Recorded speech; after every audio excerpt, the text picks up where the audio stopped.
have this intuition and people around you want to justify why you are doing it and you have no logical answer. See, if you just do what you feel is right, and right now, Meher, your intuition is still not very dependable. People start developing these things for everything. When their logic fails, they will think that, you want to do something, you don't know how to do it. You're not sure whether to do it or not do it. Then the simple solution they're taking is, okay, this finger is this finger is this, yes, no. Give it to the child, if he holds this, yes, if he holds this, no. This is not intuition. No, I will come to you, I'm going more basic. The answer is not just about you, I'm just using it. Now this is just that your logic has become, incapable, it's collapsed, unable to come to your logical decision. So, you are succumbing to this simple way. If some child holds your hand like this or like this, yes or no. Anyway, when there are two options, 50% of the time you could be right. Yes? Being 50% of the time right is not good enough, isn't it? Yes? Isn't it so? I was, some time ago I was visiting a homeopathic doctor. There in his clinic they had put up an ad, some homeopathic medicine which will work for all kinds of snake bites. You're living in Bombay, probably it's not an issue for you. Where I come from, snakes are everywhere on a daily basis.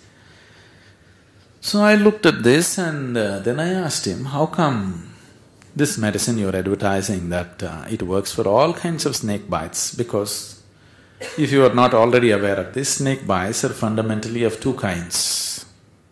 One type of venom attacks your cardiovascular system, another kind of venom attacks your nervous system. They're two completely different kind of chemicals and it works upon your system in a different way. Generally for both you have different types of antidotes, but for everything this particular medicine is supposed to work, how is that possible?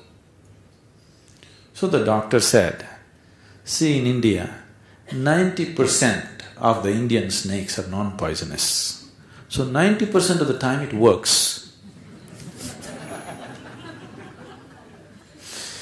So, that's not good enough, isn't it? It's the remaining 10% which is crucial, isn't it so? So, intuition, don't get into this thing about you trying to be intuitive. Never try to be intuitive. Logic is dependable, isn't it? There are moments when there is certain clarity which has no logical explanation. At that time, it's okay, but you never try to be intuitive. If you try to be intuitive, your logical mind will become deceptive and come to all kinds of stupid decisions. You'll get suddenly guidance, voices from the heaven, all kinds of voices people are hearing. Logic is dependable, go by it, at least you won't make a fool of yourself. There are moments when there is simple clarity, for which there is no confusion, it's 100% clear, then you go ahead. But now, whether you take a logical decision or an intuitive decision, people around you will always protest if it doesn't agree with them, isn't it so? Isn't it so? It's not because you're intuitive they're protesting. If you take a logical decision also they protest, if you take an intuitive decision also they protest if it's not in line with what they want. So that's a consequence that everybody has to face no matter what kind of decision you take, isn't it? That's something we must learn to handle, the social situation around us.